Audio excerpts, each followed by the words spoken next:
Hello everyone, welcome to my channel. तो आज हम कवर करने वाले हैं सीए इंटर्न इनकम टैक्स में केस बेस्ड सिनेरियो नंबर 8। ठीक है, और जैसे कि आपको पता है हमारा अप्रोच रहता है, पहले हम पढ़ते हैं एमसीक्यू और उसके बाद पूरा केस पढ़ के चलते हैं। तो वही पढ़ते हैं, पहला क्वेश्चन पढ़ते हैं। अब पहला क्वेश्चन क्या कह रहा है? Which of the buildings income is chargeable to tax under the head income from house property in the hands of mister Sonu. तो मिस्टर सोनू के हाथ में कौन सी बिल्डिंग से इनकम हाउस प्रॉपर्टी में टैक्सेबल होगी? सर मुझे आइडिया लगा सर, 9 में 3 बिल्डिंग लग रही है, चेन्नई, कोच्चि और मुंबई। अब इन तीनों में से सर कौन सी इनकम हाउस प्रॉपर्टी में टैक्सेबल होगी? अब उसके लिए हम पहले पढ़ के चलते हैं केस सिनेरियो। तो क्या for assessment year 25-26 mister Sonu submit the following information. Sir दो बिल्डिंग है, एक चेन्नई में और एक कोच्चि में, जिसकी म्यूनसिपल वैल्यू दे दी, स्टैंडर्ड रेंट दे दिया, फेयर रेंट दे दिया, रेंट रिसीव दे दिया, municipal taxes paid by tenant for building at Chennai, और कोची के लिए खुद सोनू दे रहा है म्यूनसिपल टैक्स। ठीक है सर, रिपेयर के खर्चे दे दिए, लैंड रेवेन्यू इंश्योरेंस दे रहा है बिल्डिंग के लिए, interest on loan borrowed for the payment of municipal tax, nature of occupation की दोनों हमने लेट आउट कर रखी हैं, date of completion of construction दे दी दोनों की। ठीक है ओके, तो दो बिल्डिंग लग रही है। अब अभी तक तो लग रहा था इन दोनों की तो हाउस प्रॉपर्टी में टैक्सेबल होगी, कुछ अलग तो है नहीं कि दोनों लेट आउट करी हैं। जब लेट आउट करते हैं तो नॉर्मली सर हमारी हाउस प्रॉपर्टी में इनकम आती है। ठीक है, यहाँ तक मुझे ये चीज लग रही है। ठीक है ओके। अब इसके अलावा क्या है, mister Sonu is constructing one more building in Mumbai during previous year 24-25। ठीक है, एक बिल्डिंग का कंस्ट्रक्शन चल रहा है मुंबई में 24-25 में। Mister Raju a film director took rent the building under construction he building Raju ने रेंट पे ले ली इन Mumbai for 5,000 per month for his film shooting. The construction of the send building would be completed by April 25। Mister Sonu is a real estate developer and letting out property is not the business of mister Sonu. ठीक है, अब sir तीन property देखी, एक चेन्नई, एक कोच्चि और एक मुंबई। अब इन तीनों में से किस किस की इनकम हाउस प्रॉपर्टी में आएगी? तो देखो मुझे आइडिया लगा कि यार कि मैंने लेट आउट पे दी दो बिल्डिंग, तो चेन्नई और कोच्चि, तो इनकी तो हाउस प्रॉपर्टी में आएगी। ठीक है, सारा मुद्दा आ रहा है बॉम्बे वाले का, कि बॉम्बे वाली की आएगी या नहीं। मेन यहाँ पे पॉइंट यही है। अब आप समझो, अगर आपको हाउस प्रॉपर्टी का चार्जिंग सेक्शन याद हो तो हमने कहा सर कोई भी इनकम हाउस प्रॉपर्टी में टैक्सेबल कब आती है? जब तीन कंडीशन पूरी है। हमने रेंट पे दी कोई बिल्डिंग, या फिर बिल्डिंग और साथ में थोड़ा बहुत लैंड। यहाँ पे कीवर्ड क्या है? बिल्डिंग। बिल्डिंग होना जरूरी है। अगर सिर्फ लैंड दी तो सर वो रेंट की इनकम जाती है अदर सोर्सेस में, आपको पता हो तो। हाउस प्रॉपर्टी में तभी आएगी जब बिल्डिंग होगी। ठीक है, साथ ही साथ सर ओनर, हम ओनर होने चाहिए, हमारा यूज होना चाहिए, ओनर खुद बिजनेस यूज के लिए ना कर रहा हूँ। तो तीनों कंडीशन हमें चेक करनी होती है, जिसमें सबसे पहली कंडीशन थी कि बिल्डिंग होनी चाहिए, कि बिल्डिंग होना इंपॉर्टेंट है। अब सर अंडर, अभी हमने बॉम्बे वाली बिल्डिंग क्या, सर वो अंडर कंस्ट्रक्शन है।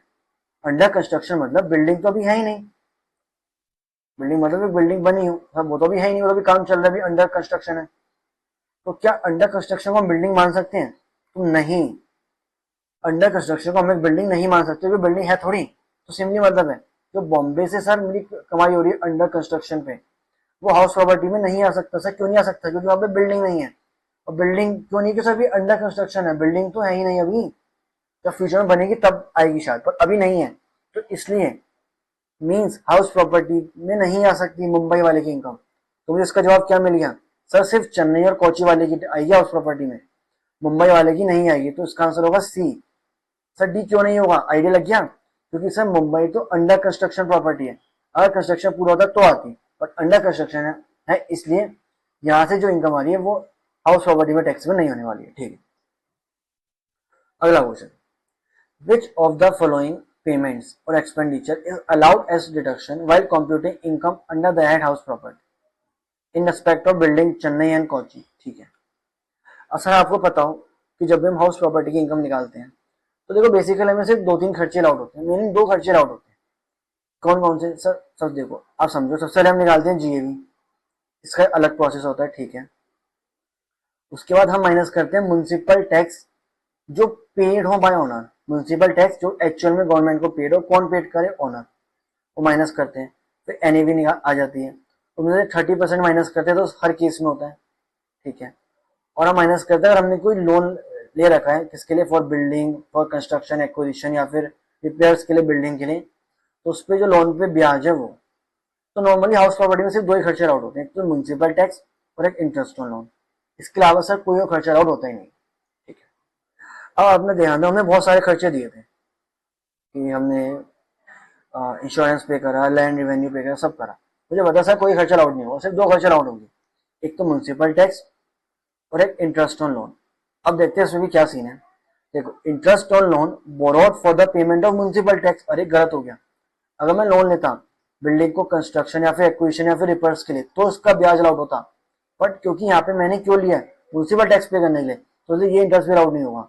सिर्फ एक चीज बची, सब म्युनिसिपल टैक्स। अब म्युनिसिपल टैक्स तभी अलाउड होता है जब पेड हो और ऑनर हो।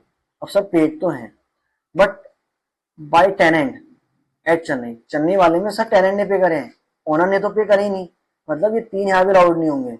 बट क्योंकि कोची के सोनू ने पे करे हैं, और सोनू को ना ओनर, तो कोची वाले अलाउड रहेंगे, समझा। तो यहाँ पे सिर्फ ये 4,000 ही खर्चा अलाउड होगा, ना 3,000 होगा, ना ये इंटरेस्ट ऑन लोन अलाउड होगा।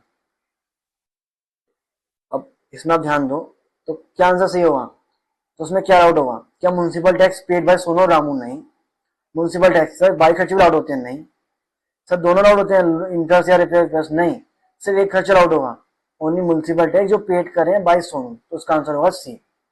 तो I hope it is clear, ठीक है। अब सर अगला क्वेश्चन क्या है, under which head the amount receive from mister Raju will be taxable. Raju कौन, सर जो हमने under construction property building rent पे दी थी, तो सर कहाँ टैक्सेबल करूँ, सर हाउस प्रॉपर्टी में तो नहीं होगा क्योंकि बिल्डिंग नहीं है, तो सर कहाँ पे करूँ। तो देखो, हाउस प्रॉपर्टी में होगा नहीं, पीजी में हो नहीं सकता क्योंकि सर मेरा कोई बिजनेस तो है नहीं लेटिंग आउट का, ठीक है। सर वो फोर्थ ऑप्शन क्या है, सर हाउस प्रॉपर्टी या फिर अदर सोर्सेज, इधर ऑप्शन ऑफ सोनू नहीं, हाउस प्रॉपर्टी तो आ ही नहीं सकती, तो क्या बचा अदर सोर्सेज, और जिसका कोई नहीं होता वो कहाँ टैक्स होता है, अदर सोर्सेज में, तो ये कहाँ टैक्स होने वाला है, अदर सोर्सेज के अंदर, ठीक है। तीन चीजें हो गई, ठीक है। अब चौथा क्या है, what is the amount taxable to tax under the head income from house property in respect of mister Sonu. अब मुझे पता है सोनू के लिए हाउस प्रॉपर्टी में सर दो इनकम टैक्सेबल होने वाले हैं, एक तो चेन्नई वाली और एक कोची वाली। अब मुझे ना इसकी वो निकालनी है कि हाउस प्रॉपर्टी में कितनी इनकम आएगी, ठीक है। अभी हमने प्रोसेस डिस्कस करा, हम कैसे निकालते हैं इनकम। सबसे पहले आप हम निकालते हैं जीएवी, उसमें से माइनस करते हैं municipal tax paid by the owner, फिर एनएवी आता है, उसमें से माइनस कर, उसमें से अब दो हम डिडक्शन माइनस करते हैं, एक तो 30% ऑफ एनएवी और एक इंटरेस्ट ऑन लोन, और लोन जो मैंने लिया है कंस्ट्रक्शन एक्विजिशन रिपेयर, तो जाती है इनकम फ्रॉम हाउस प्रॉपर्टी, ठीक है। सबसे पहले स्टेज होती है सर ग्रॉस एनुअल वैल्यू निकालना। सर जीएवी कैसे निकालते हैं किसी भी बिल्डिंग की, देखो, तो अगर आपको याद हो सर, जब भी हमें जीएवी निकालना हो सबसे पहले हम पकड़ के चलते हैं उसकी म्युनिसिपल वैल्यू और फिर फेयर रेंट, और जो दोनों में हायर होता है उसको नीचे लेके आते हैं, उससे कंपेयर करते हैं स्टैंडर्ड रेंट को, और फिर जो दोनों में लोअर होता है उसको नीचे लेके आते हैं, फिर कंपेयर करते हैं एक्चुअल रेंट को, और जो दोनों में हायर होता है वो बनती है हमारी जीएवी। तो आई थिंक आपको समझ में आया। तो एक बार दोबारा रिकॉल करते हैं, सर जीएवी कैसे निकालते हैं। तो देखो, आप मैं तो याद कर लेता, तो आप भी वो याद करो। सबसे पहले बढ़ना, कम होना, फिर बढ़ना। अब पहले स्टेज में क्या होता है, पहले बढ़ना, कम होना, फिर बढ़ना। सबसे पहले स्टेज में आप कंपेयर करेंगे municipal value of fair rent, जो ज्यादा होगा उसे नीचे ले जाएंगे, फिर कंपेयर करेंगे स्टैंडर्ड रेंट से, जो कम होगा उसे नीचे लेके आएंगे, फिर उसको कंपेयर करेंगे एक्चुअल रेंट से, और फिर जो दोनों में ज्यादा होगा वो बनेगा जीएवी, ठीक है। अब ऐसे हम निकालते हैं चेन्नई की। अब चेन्नई में देखो, सबसे पहले पकड़ो सब म्युनिसिपल वैल्यू कितनी आई। चेन्नई की म्युनिसिपल वैल्यू 35,000, फेयर रेंट आया 31, दोनों कंपेयर करा, दोनों में ज्यादा था 35, वो नीचे आ गया। उसे अब कंपेयर करा स्टैंडर्ड रेंट से 36, तो दोनों में कम था 36, तो दोनों में कम था 35, सॉरी, वो नीचे आ गया। उसे कंपेयर करा एक्चुअल रेंट से जो था 38, हायर था 38, तो बन गया जीएवी। तो ऐसी से मैं निकाली कोची की, ठीक है। तो दोनों की जीएवी आ गई, ठीक है सर, तो दोनों की हमने जीएवी निकाल ली 38 और 70, ठीक है। अब माइनस करना है म्युनिसिपल टैक्स जो पेड करे ओनर ने। अब उन्हें ऊपर पड़ा सर चेन्नई वाले तो मुझे नहीं अलाउड नहीं होंगे, क्यों, क्योंकि वो टेनेंट ने पे करे, मैंने पे नहीं करे, ओनर ने सिर्फ कोची वाले पे करे, तो 4,000 वो माइनस करें, ये आ गया आपकी एनएवी, दोनों को माइनस करके, ठीक है। अब देखो सबसे पहले दो हम डिडक्शन माइनस करते हैं। सबसे पहले 30% ऑफ एनएवी, वो तो आपको सीधी माइनस करनी है कोई भी केस हो। तो इसका 30% करा, ये आ गया, इसका 30% करा, ये आ गया। सर एक और माइनस होता है, इंटरेस्ट ऑन लोन। और लोन किसके लिए हो, कंस्ट्रक्शन, एक्विजिशन, फिर रिपेयर्स। मैंने क्यों लोन लिया है, म्युनिसिपल टैक्स पे करने के लिए, तो उस पर जो ब्याज है क्या वो लाउड होगा, नहीं होगा, तो यहाँ भी कुछ माइनस नहीं होगा। अब इसमें से ये माइनस करोगे, आपकी आ जाएगी इनकम फ्रॉम हाउस प्रॉपर्टी, दोनों प्रॉपर्टी की, दोनों को ऐड कर दो तो टोटल आ जाएगी, और वो आ गए ऑप्शन ए। तो I hope it is clear. तो यहाँ आके सर हमने ये 8th वाला भी पूरा सॉल्व कर लिया, और हमने पूरा हाउस प्रॉपर्टी के बहुत इंपॉर्टेंट कॉन्सेप्ट भी रिवाइज करे। तो I hope it is clear, और थैंक्स फॉर वॉचिंग। और ऐसे ही मेरे चैनल को फॉलो करना for more such informative content. Thanks for watching.